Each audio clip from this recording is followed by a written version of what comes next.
Eu separei dois trechos.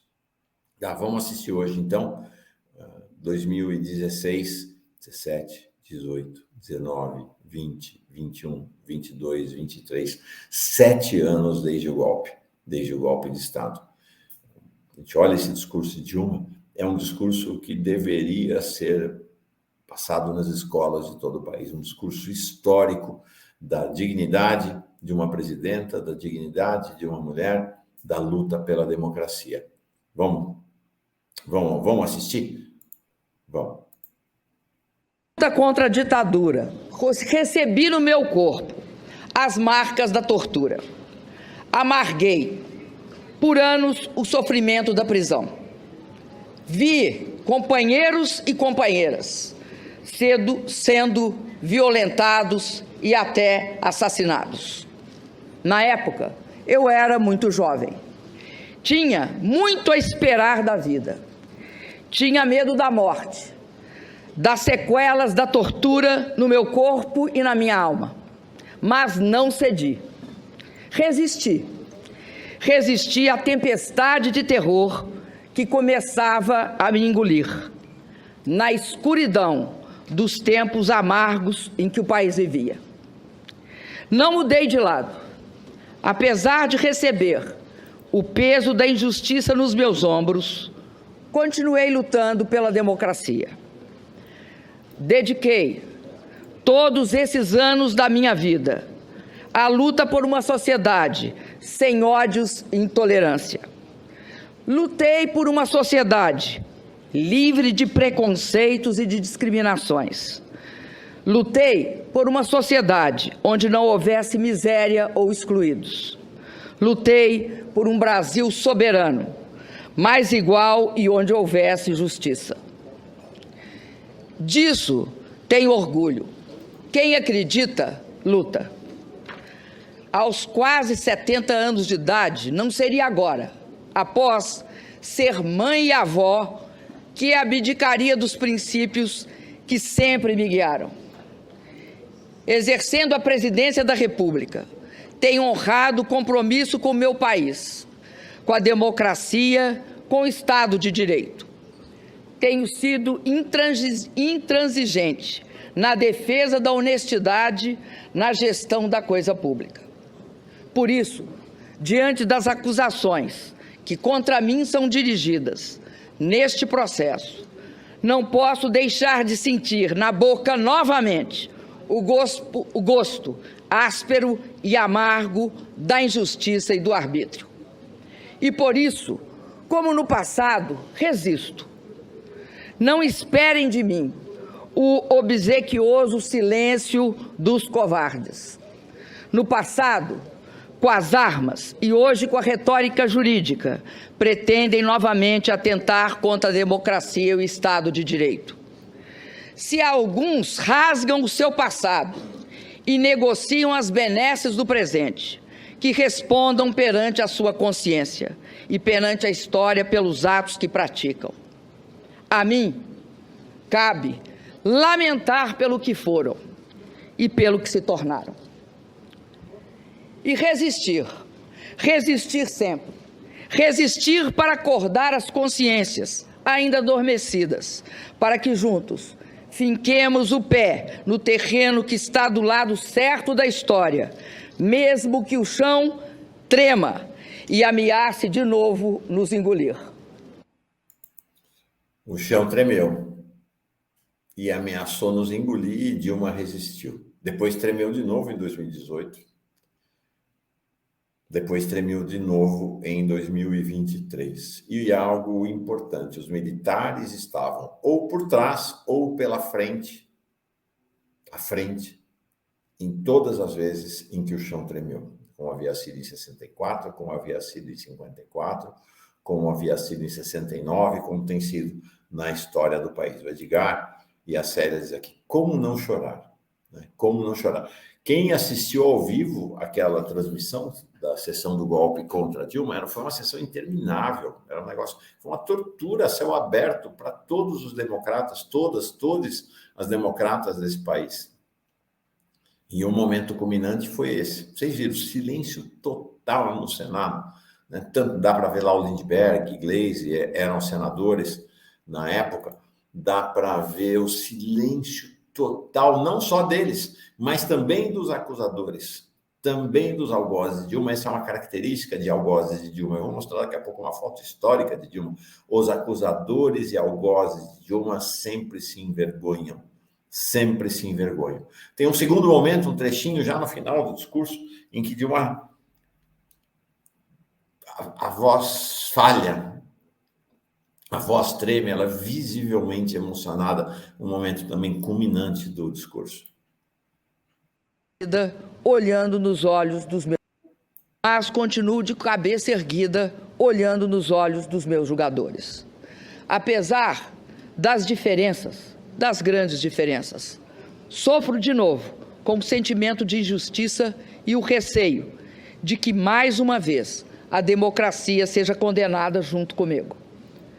E não tenho dúvida que também, desta vez, todos nós seremos julgados pela história. Por 2 vezes, vi de perto a face da morte. Quando fui torturada por dias seguidos, submetida a sevícias que nos faziam duvidar da humanidade e do próprio sentido da vida. E quando uma doença grave e extremamente dolorosa poderia ter abreviado a minha existência. Hoje, eu só temo a morte da democracia. Impressionante, né, Rebeca? Impressionante, né? Mauro, muito forte. Me lembro muito bem dessa época também, uma tristeza. Ai, o Brasil tem dias tão sombrios, né, Mauro? Esses últimos anos foram tão difíceis para a gente.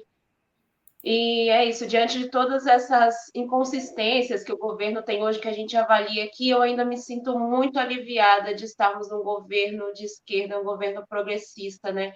Tentando aí deixar para trás todas essas manchas e lacunas que fizeram com a história do Brasil. E a Dilma, gigante, representativa, primeira mulher presidenta do país, né? Tantos simbolismos para a gente, né? Tanta história digna que a Dilma construiu ao longo de toda a história do Brasil também, né? Nessa luta aí na militância. Então, realmente, hoje é uma sensação de alma lavada, mas, claro, né? Com todas essas máculas que essa injustiça trouxe para ela e para todos nós também. Sim. Como diz a Nádia, aqui a voz da Dilma embargou, mas a vontade não. Né? Isso aí. A firmeza, não vacilou na sua firmeza. Muito forte, vai para a história. É o que eu digo, devia passar esse discurso em todas as salas de aula desse país. Defesa maravilhosa da democracia. E olha, é o seguinte, a vida não acaba, nunca, não acaba. Enquanto existe vida, existe possibilidade de virada. Essa é uma palavra que vale para cada pessoa na sua trajetória pessoal. E a gente assiste isso em alguns momentos ao longo da história. Assistimos com Lula, né, em 2018, preso, perspectiva de ficar preso 10, 15, 20 anos. Está aí, presidente da República. Dilma, caçada, e agora descendo do avião presidencial. Vocês estão vendo ali, logo atrás de Lula e Janja, lá na África do Sul, presidenta do Banco dos BRICS. As voltas que a vida dá. Até nem entendi, sabe, por que veio uma série de fotos oficiais do fotógrafo oficial da presidência da chegada de Lula na África do Sul. Nenhuma delas tem Dilma, né? Mas ela está nessa imagem capturada da filmagem da descida deles do avião presidencial. Está aqui, histórias que a vida dá, né? A gente mostrou ela sendo golpeada no Senado e agora descendo lá na África do Sul, presidenta do Banco dos BRICS, uma autoridade reconhecida mundialmente. Está aqui, de uma menina fotografada no julgamento dela pela justiça militar, depois de torturas inomináveis. E vocês veem, né? Da mesma maneira como aqueles senadores lá estavam todos envergonhados, só faltou fazer como esses juízes militares, né? Colocar a mão no rosto para não serem reconhecidos pela história. Mas nós reconhecemos, sabemos todos quem são esses que atentaram com a democracia. E aí, depois desse momento em que a vida de Dilma parecia acabada, né? Uma menina barbaramente torturada, condenada, tá aí, virou a posse dela em 2011, primeira presidenta da República Brasileira. Tá aí. A vida é mais forte. A vida é mais forte.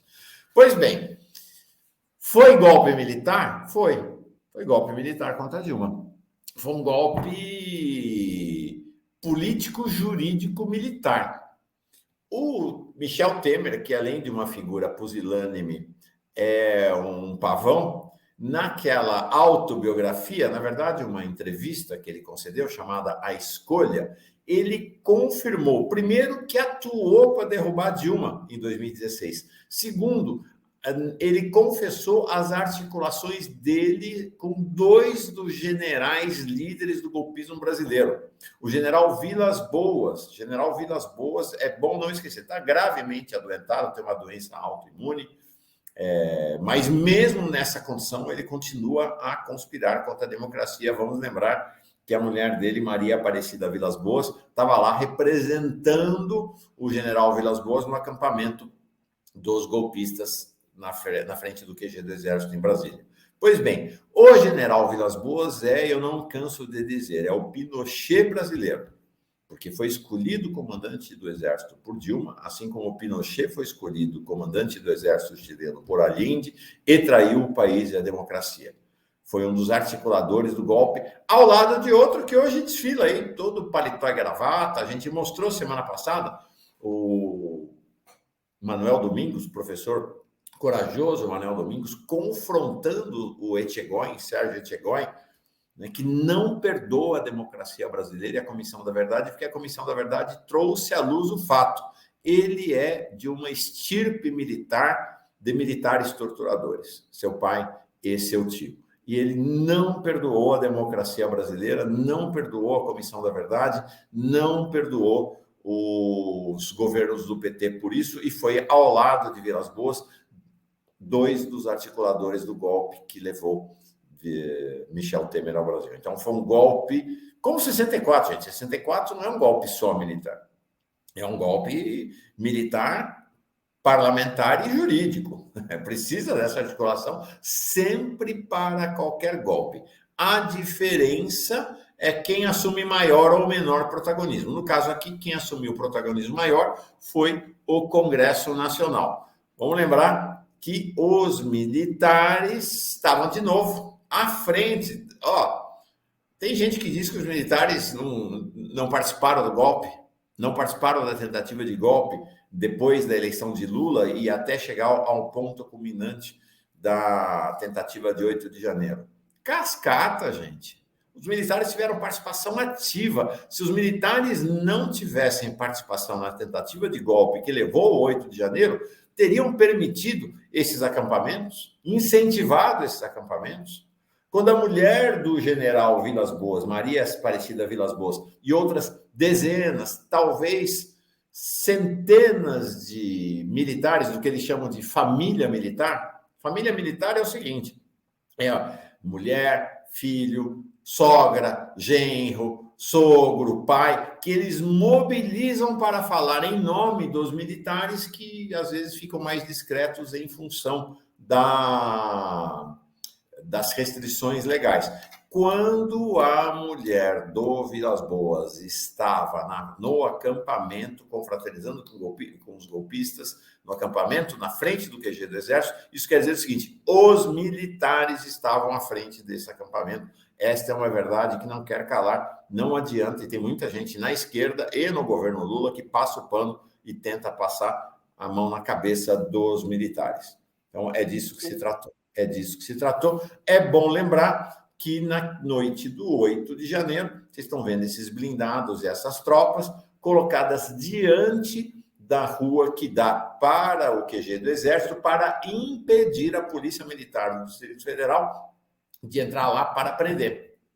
Eles foram guarda-costas, é isso aí, guarda-costas dos golpistas para impedir a prisão daqueles que estavam lá. E hoje se sabe, né? Todos aqueles que eram... Quem foi preso é tudo, como se diz, pé de chinelo, café pequeno, né? Aqueles que são da chamada família militar, militares da ativa, militares da reserva e familiares de militares, todos tiveram cobertura desses blindados e daquela tropa ali para poder fugir lá pelos fundos, né, da Avenida do o QG do Exército. Participação ativa dos militares. Agora, então, participação em 2016, participação em 2023, participação em 2018.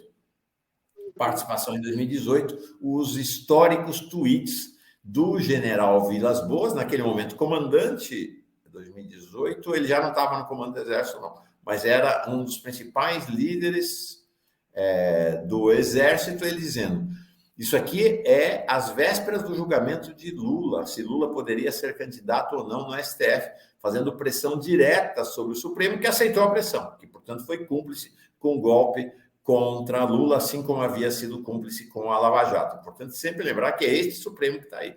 Foi cúmplice da Lava Jato, foi cúmplice do golpe contra Dilma em 2016 e foi cúmplice do golpe contra Lula em 2018. Então, o general Vilas Boas, nessa situação em que vive o Brasil, resta perguntar às instituições e ao povo quem realmente está pensando no bem do país e das gerações futuras e quem está preocupado apenas com interesses pessoais.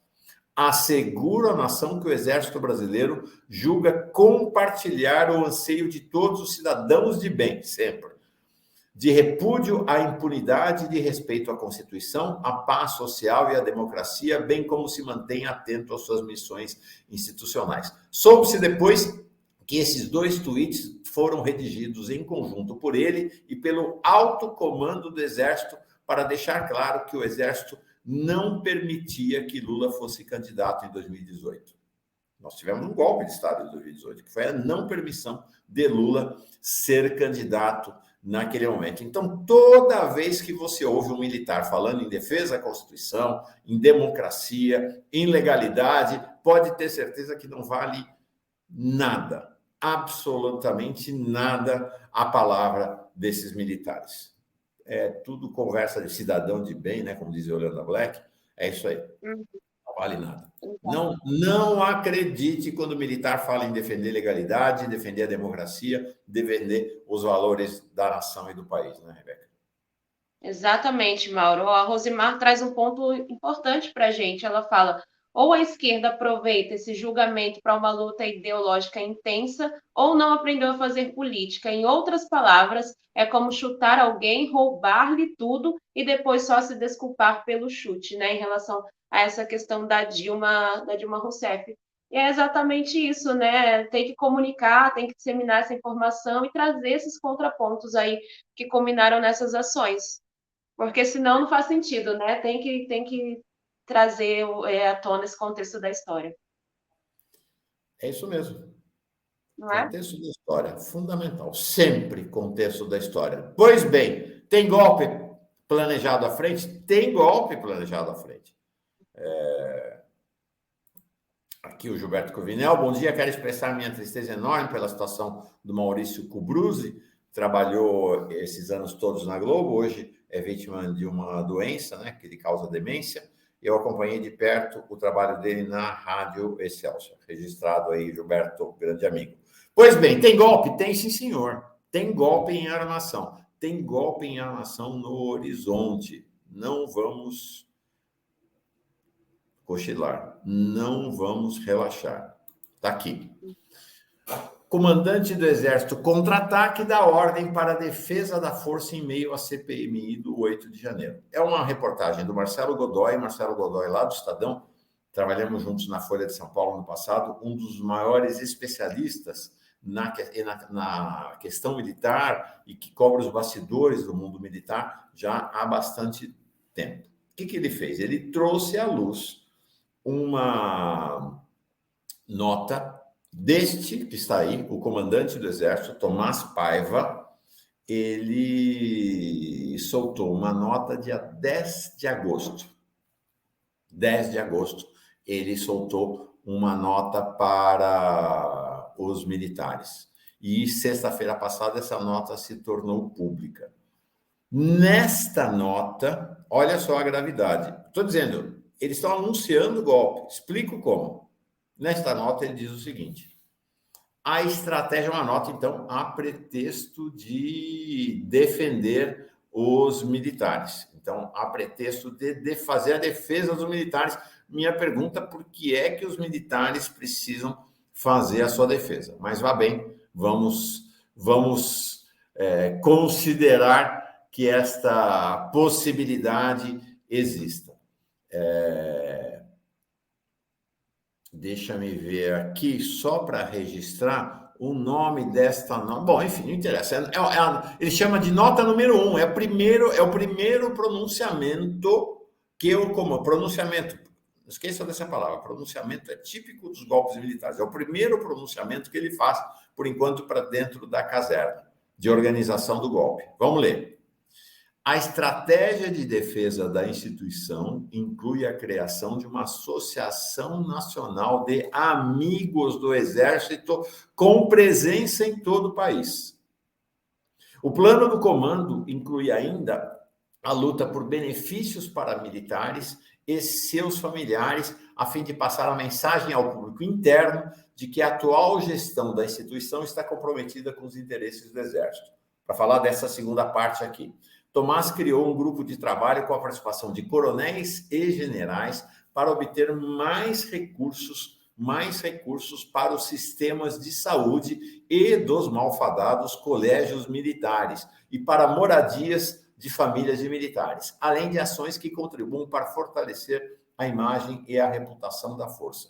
O grupo terá ainda a função de buscar a ampliação de recursos orçamentários por meio de créditos adicionais, emendas parlamentares, convênios com ministérios e outras parcerias de interesse do Exército. Entenda essa nota.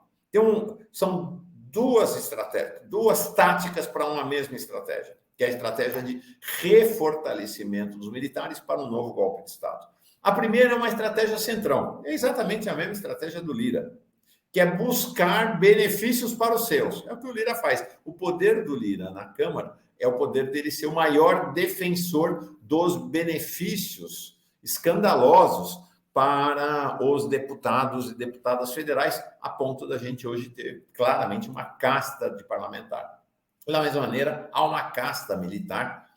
Um general do Exército não recebe menos hoje do que R$34 mil mensais. Quando se aposenta, chega a receber 38 mil. Agora, durante o governo Lula, vários desses generais, mais de 20 dos generais, receberam cerca de R$100 mil a título de auxílio para fazer mudança, porque eles foram nas transferências por conta das nomeações de Lula. Nós vimos no governo Bolsonaro quantos deles ganharam R$300 mil a mais por conta das armações. É claro que lá é como em toda a sociedade, tá? Os generais, os coronéis ganham uma baba de dinheiro, os praças, os sargentos, não, a gente vê sargento ganhando R$13 mil aí, mas os cabos e soldados ganham uma miséria, o miserê é assim em todas as instituições. Pois bem, o que é essa instituição? Olha, presta atenção. Associação Nacional dos Amigos do Exército. Que história é essa de Associação Nacional dos Amigos do Exército? Ou melhor, quem são os amigos do Exército que eles querem organizar numa associação nacional? Querem saber quem são os amigos do Exército? Está aqui. Quem são? Esses são os amigos do Exército. Esses são os amigos e amigas do Exército. Esses são os amigos do Exército. Estes são os amigos do Exército. O que essa nota faz de maneira criminosa é criar uma associação para organizar os golpistas, organizar os bolsonaristas, organizar os civis de extrema direita e os familiares dos militares, a malfadada família militar. Eles vão dar caráter de legalidade à organização desta turma que esteve à frente dos quartéis, numa verdadeira organização paramilitar. Imagine daqui a 6 meses, que é o que vai... Gente, escreve, é o que vai acontecer. Daqui a 6 meses eles voltam e vão voltar para a porta dos quartéis para pedir golpe de Estado. Mas numa situação muito pior, porque eles voltarão para a porta dos quartéis com a legitimidade, com a legalidade de estarem numa instituição, numa associação criada pelo próprio Exército. Amigos do Exército. Ou seja, o Exército está criando uma instituição capaz de mobilizar segmentos da sociedade civil, a extrema-direita, basicamente, para ensejar golpe de Estado. Não é grave, é gravíssimo. É gravíssimo. Gravíssimo. É gravíssimo. É muito chocante que isso esteja acontecendo. Muito chocante. Ao mesmo tempo em que ele vai tentando reforçar a coesão interna com essas medidas tipo central. Né? Com essas medidas tipo central. E vejam, a situação é muito grave porque o governo Lula está dormindo em berço esplêndido. O governo Lula está dormindo em berço esplêndido. Se você institui uma associação de amigos do Exército, essa associação pode fazer aquilo que é considerado legal. O que é considerado legal? Está aí. José Múcio, entrevista dele sobre os acampamentos bolsonaristas. Virou o Clube de Amigos. Qual é o nome da entidade que o Tomás Paiva está lançando? Associação dos Amigos. Associação dos Amigos. É sempre bom lembrar a posição do José Múcio, que é o ministro da Defesa, né, em relação a este tema. Eu falo assim com muita autoridade, porque eu tenho parentes lá. Eu de Recife, tenho alguns amigos aqui. É uma manifestação da democracia. A gente tem que entender que nem todos os adversários são inimigos. A gente tem até inimigos corregionários. Eu acho que aquilo, com uns pouquinho, aquilo vai chegar para o lugar que todos nós queremos. Vai chegar para um lugar que todos nós queremos. Qual lugar que o Múcio queria? Absurdo. Deixa eu ler mais um comentário aqui, Mauro. Rapidinho, ó. Miriam, Resistência, ela diz, repito, 53 bilhões foi o valor destinado no PAC aos milicos golpistas. Eu não entendo e não aceito. O PT não pode cair nessa. Isso não é pragmatismo, é burrice mesmo, dizendo. Vamos falar disso agora, Miriam. Já vamos falar disso em 2 segundinhos. 2 segundinhos. É muito grave. Tem mais um superchat. Mauro, Gilberto Cruvinel. Mauro, estão organizando e formalizando um partido militar na prática. É exatamente isso. Exatamente isso. Existe um partido militar. O partido do golpe, né, Rebeca? É um partido que só tem um objetivo, dar golpe de Estado. Não tem outro objetivo. Só existe para uma coisa. Não é para participar de eleição, não, é para dar golpe de Estado. É apenas isso. Gente, não é que seja grave, é muito grave. É muito grave. E o que é pior? Com a condescendência do governo Lula. A gente viu aí o José Múcio, e um dos objetivos desse processo é recuperar a popularidade do Exército. Com quem que eles querem recuperar a popularidade? Nós vimos ontem a pesquisa aqui, vou botar na tela de novo, é muito, muito forte isso.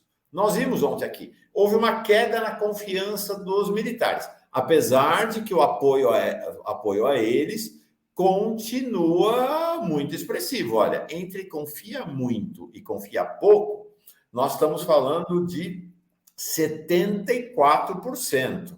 O apoio aos militares não é pequeno, ao contrário disso, é grande na sociedade brasileira. A sociedade brasileira tem um grande apoio aos militares. Mas, olha, a sociedade brasileira tem um grande apoio às chacinas de pretos pobres na periferia, a gente já viu. Não há político que perca a eleição, como a gente está vendo lá agora na Bahia, né, por apoiar a morte de pretos pobres nas periferias. Então, mas, enfim, está lá. Vamos olhar em detalhe? Onde é que caiu a popularidade dos militares? Que agora o Tomás Paiva está preocupado. Caiu única e exclusivamente em quem votou em Bolsonaro. De 61% de confio muito para 40%. E você vê que entre os bolsonaristas, o confio pouco subiu de 31% para 38%. Ainda continua, né? 78% de confiança, mas houve uma queda, foi abalada a confiança dos militares. Quem votou branco, nulo, não foi votar, que é alguém que também está fora do sistema político, vocês veem, teve uma queda ali, de 40 para 31, mas o confio um pouco subiu de 32 para 41. Qual é a parcela da sociedade que o Exército precisa recuperar a confiança? É exatamente, vamos voltar? É desta parcela da sociedade. Esta é a parcela da sociedade em que o general Paiva está interessado em recuperar a popularidade. Tem alguém aqui, o Jorge Carvalho, você está sendo alarmista. Vamos conversar com o Genuíno e o Luiz Eduardo Soares. Quero trazer aqui a opinião da Miriam Leitão sobre esse mesmo assunto. Porque o que aconteceu? Sábado, fora da agenda, foi muito chocante isso. Sábado, fora da agenda, no final da tarde, houve uma reunião na Alvorada entre Lula, Múcio e os comandantes militares. Um negócio assim não é pouco grave, gente, é muito grave. É muito grave que isso tenha acontecido. Quero trazer o depoimento da Miriam Leitão, importante deixar claro, né? Miriam Leitão é uma liberal, temos divergências, ela está lá atacando a questão do imposto sindical, mas ela está ao lado dos que defendem a democracia no país nesse momento. Foi militante do PCdoB, assim como Dilma foi barbaramente torturada, nunca esqueçamos. Miriam Leitão foi torturada estando grávida e colocaram uma cobra na cela em que ela estava. É bom sempre lembrar disto quando Miriam Leitão escreve, para termos nosso respeito às palavras dela. Olha o texto dela. Reunião de Lula com militares tem a marca de um erro histórico. Só um país em crise faz uma reunião sábado, das 6 às 8 da noite, no Palácio Residencial, sem que tivesse na agenda, acrescento, entre os comandantes militares e o presidente da República. A crise foi gerada pelo envolvimento de muitos militares no projeto de um novo golpe contra as instituições democráticas. Em uma parte da reunião, eles falaram sobre investimentos que o governo pretende fazer nas Forças Armadas. A Regina mencionou aqui. No PAC, até 2026, serão 53 bilhões para as Forças Armadas. De novo, o esforço dos civis é para tentar compensá-los e acalmá-los, não se sabe por qual motivo. Vou repetir. De novo, o esforço dos civis é para tentar compensá-los e acalmá-los, não se sabe por qual motivo. Eles atentam contra a democracia e a gente vai tentar compensá-los e acalmá-los. É simplesmente inconcebível, escreve Miriam Leitão, que caps pairem sobre a República. Mas essa presunção dos militares foi plantada há muito tempo. Há muito tempo. Como se vê, não só eu que tenho uma visão, e me parece uma visão... Está sendo feito às nossas vistas, nas nossas fuças. Os caras estão montando o esquema de um novo golpe de Estado, é evidente. Tem mais superchat? Tem sim, Mauro. Paulo Caramori, ele diz: excelentes comentários, Mauro, é preciso ficar alerta. E o Naor Melo também diz: as palavras do Mauro são muito importantes, de uma análise ímpar. E eu concordo também, não dá para dormir nesse barulho, né, Mauro? Não tem condições, a gente já viu, a história já mostrou. Tem que ficar alerta mesmo. Aí o que o governo Lula faz? Não tinha dinheiro para militar nos outros PACs. Não tinha. Neste PAC tem dinheiro para os militares, os tais 53 bilhões que a Regina falou agora há pouco e a Miriam Leitão observou. Ontem houve uma nota sobre o novo PAC assinada pela Associação Brasileira de Estudos de Defesa, a ABED, Associação Nacional de Pós-Graduação e Pesquisas em Ciências Sociais, a respeitadíssima ANPOX, e a Associação Brasileira de Ciência Política, ABCP. A nota diz o seguinte: no dia 11 de agosto, o presidente Lula da Silva lançou o novo PAC. O tema foi ofuscado, pelas notícias sobre o escândalo das joias recebidas e vendidas pelo ex-presidente Jair Bolsonaro. Nós, cientistas sociais, acompanhamos com interesse especial o evento e, de imediato, sentimos que a nação precisa de explicações. O novo PAC prevê investir 52,8 bilhões na inovação da indústria de defesa, mais do que em educação, ciência e tecnologia. 45 bilhões. Incrível, gente. Tem mais verba para milico do que para educação, ciência e tecnologia. 45 bilhões. E mais do que em saúde, que tem 30 bilhões. É inacreditável que a gente esteja assistindo uma coisa dessa. Também temos acompanhado atentamente os desdobramentos do envolvimento indevido dos militares das Forças Armadas em atividades políticas alheias à sua destinação constitucional. É uma nota muito dura das três entidades. Eles dizem ainda: a precariedade do controle civil sobre as instituições militares é lembrada muito por especialistas acadêmicos ou não, bem como o desinteresse do governo em esclarecer seus planos de defesa nacional, deixando essa tarefa aos quartéis. Defesa nacional é um assunto dos civis, não é um assunto dos militares. Aqui no Brasil a gente se acostumou com essa ideia. Defesa nacional é com militar. Não, não é com militar. É assunto dos civis. Eles têm que fazer o que os civis mandarem.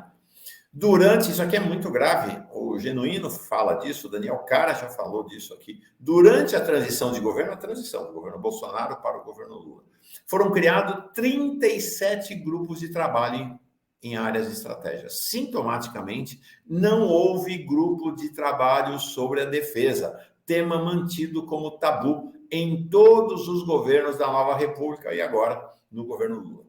Nunca, no terceiro governo nunca tivemos esclarecimentos sobre essa ausência. O governo nunca explicou por que não constituiu um grupo de transição sobre o tema da defesa. É muito chocante. A nota termina assim: a eleição de Lula da Silva para um terceiro mandato alimentou esperanças de democracia em muitos setores. Alimentou e entregou. Atravessou o Cabo das Tormentas, 8 de janeiro. Na área militar, contudo, continuamos sob o mesmo padrão desde o governo José Sarney, isto é, autonomia militar até quando? Em outras palavras, isto é, o governo civil brincando, alimentando, chancelando as atividades golpistas dos militares. É muito dramaticamente, é muito impactante. Realmente, e essa... Mauro. Oi? Não, realmente, estou concordando com você. Pode seguir. Não, é isso. Acho que esse é o cenário, então, do golpe militar no horizonte.